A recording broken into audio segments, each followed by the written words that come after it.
Good morning and welcome to a somewhat different version of the week ahead.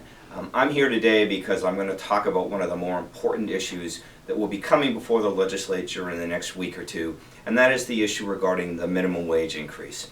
As many people know, the Maine People's Alliance have successfully submitted a citizen-initiated petition which would raise Maine's minimum wage to $12 an hour by 2020, giving us one of the highest minimum wages in the country. In addition, it eliminates the tip credit for restaurant workers, and it would index the minimum wage yearly based on changes in the CPI beginning in 2020.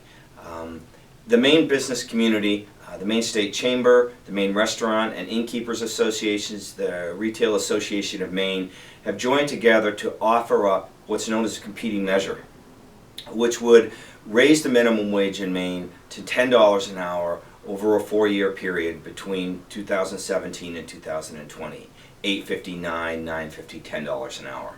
We think this is a very reasonable alternative, that Maine people ought to have the chance to vote on in November.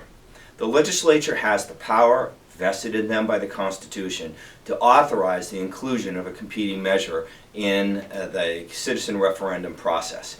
There's nothing hidden or backroom about it. The Constitution creates a check and balance system that the legislature provides, which gives them the ability to say, we know that the people have gathered questions or signatures for a specific question, but is it the right question?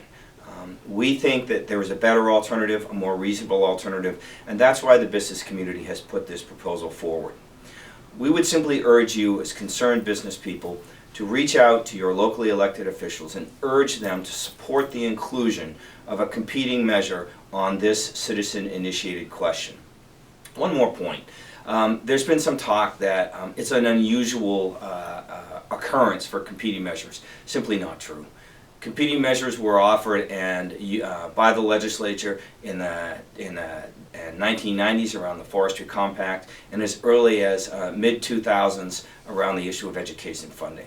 So there's plenty of precedent for this, and the legislature should take the appropriate action to include this choice for the voters in November. That's the pressing issue this week and the week ahead.